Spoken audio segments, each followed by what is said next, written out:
There has been massive changes in Palm Springs to vacation rentals. So if you've either purchased a vacation rental in the past in Palm Springs, or you're currently thinking about buying a vacation rental in Palm Springs, you're not going to want to miss this video. It's going to fill you in on some very important information that you need to know. My name is Tommy Jordan, and I'm your Palm Springs area realtor. Okay, let's get right into this article. So the first thing I want to talk about is a cap on neighborhoods. Okay, the Palm Springs City Council voted late Thursday to put new limits on short-term vacation rentals, including capping at 20% the percentage of homes in a neighborhood that could be used as rentals.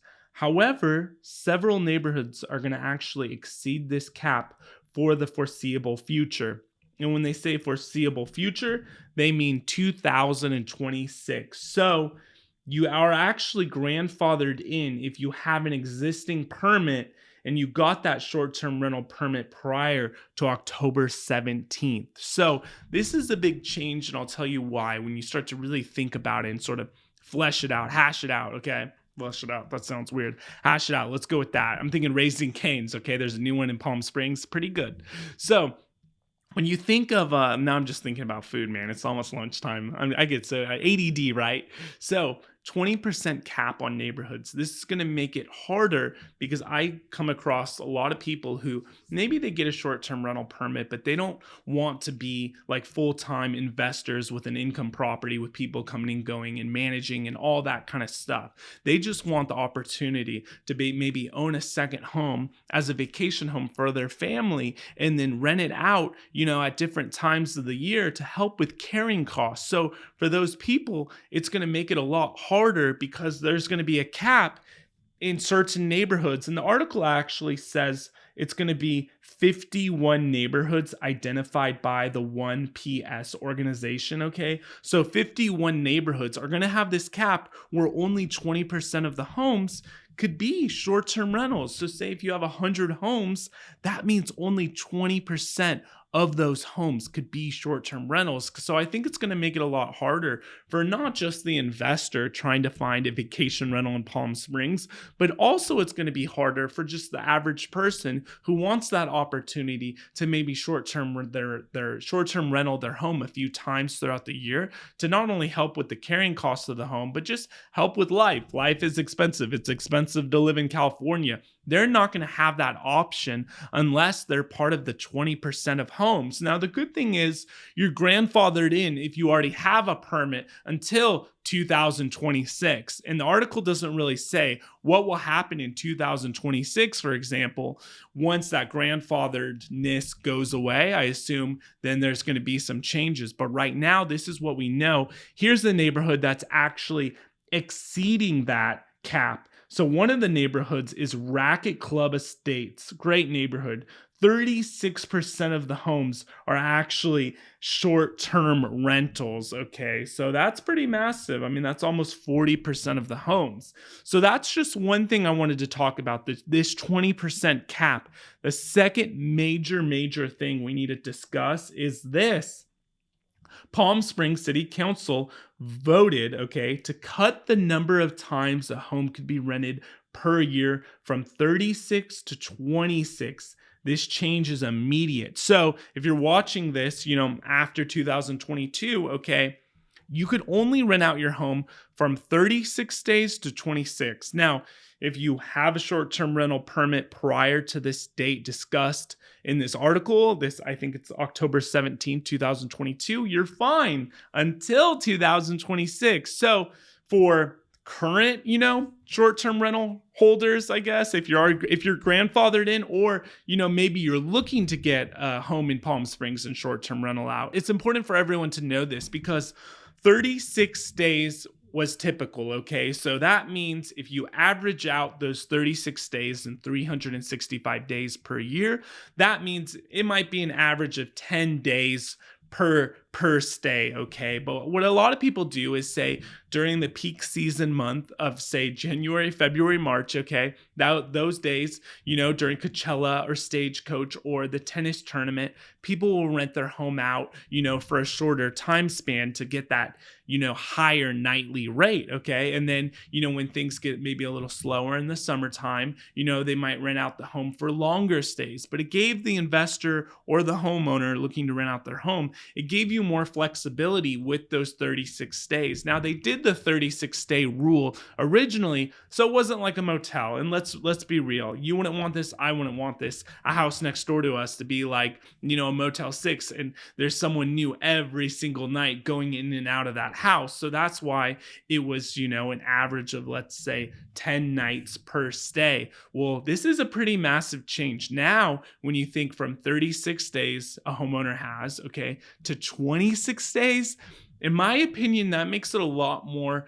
difficult to be profitable with your short-term rental. Now, I don't think this is going to totally kill vacation rentals in Palm Springs. No, but I think it will be a little more difficult, and maybe mainly for, the investors, because, if you're just doing this part-time, you might not even use those 26 days. But if you're trying to do this, more full-time, or maybe, who knows, maybe things get really bad in the economy and you're not even trying to be an investor, but you need to rent that house out even more to help just with maybe your primary residence. I mean, you got to think of this from so many different angles. It's not just the investors here, okay? 26 days means if you take those 26 days for 365 days, that's more like 14 nights per stay. And that might not seem like a lot, but when you just think about it, home prices have gone up so much in Palm Springs and nightly stays are just higher than they've ever been. How many people could stay for 2 weeks on end, or say a week on end, in a home that's 800, 900,000, 1.5 million, I mean, at that point, you might as well go to the Ritz-Carlton if a house is costing 1,500 a night, so I think it's just going to make it harder for everyone. Now, I want to get into a little more of the nuances of this article. The Palm Springs City Council voted 4-0 in favor of the new rules, okay? So that just shows you how the current council in Palm Springs feels about these changes to short-term rentals. This is the current mood. This is how the vibe is, okay? So I think the rules maybe could get stricter. I mean, if there, no one hesitated. It wasn't like, a 3-1 where maybe one person was in disagreement, or, 2-2, it was a full unanimous decision to do this. Okay. And, there's some more really interesting things that I hope you're still here to learn about, because this could really change whether you buy a vacation rental in Palm Springs or not. Okay. Something else they tried to do in this article, it was talking about, if all pending applications are approved for short-term rentals, the city would have about 2,900 permits right now for short-term rentals. They said that's a 65% increase since 2018, when there was just 1,800 permits, okay? So yeah, there's a lot more short-term rental permits now than there was, but this is sort of the scary thing. A group was meeting with the city, okay, and they actually wanted to do a citywide cap of 2,500 permits. Now, the council had already decided against that prior to this debate and vote, but still, that's a little scary, okay? Because 2,500, there's already almost 2,900 permits, in the city, or if all those applicants were approved, there was already going to be almost 3,000 permits, okay? And this group is trying to cap it to 2,500, but that's not the only thing. The council, and this is the City Council of Palm Springs, they discussed requiring owners of short-term rentals to spend at least 90 days at the property to be able to short-term rent it. Okay, some council members noted such rentals are not supposed to be full-time businesses, but secondary uses of a home used primarily as a residence. So this idea failed, but to me, that's really scary right there, okay? Because if that happened And I don't think with this city council, that 4-0 vote, that's not too unlikely. So if you live in Washington, if you live in Oregon or Canada or LA or wherever, a lot of people come from the Pacific Northwest. And by the way, if you're looking to buy property or sell property out here, I would love to help you. I hope this video has been valuable for you. So please reach out to me and my team.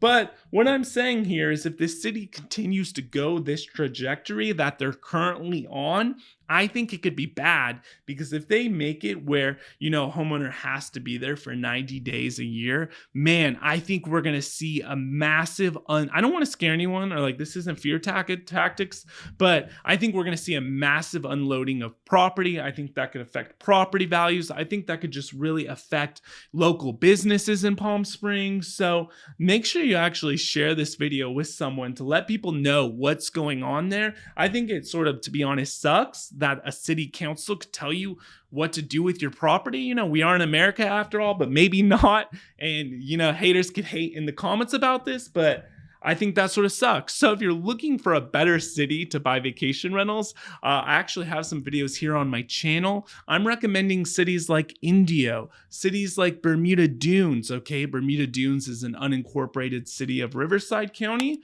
over by Palm Desert. Palm Desert was a little dance, and Indio is actually really favorable to short-term rentals right now. So there's other places in the valley that actually are closer to Coachella and Stagecoach, but I hope this helped you out a lot. I would just think long-term if you're going to be purchasing in Palm Springs, and if you already have a property in Palm Springs, well, and you have this short-term rental permit, hopefully you're grandfathered in here and you're good to go. But for everyone else, I would just be very hesitant. So thank you for watching again, and make sure to like and subscribe, share this with a friend.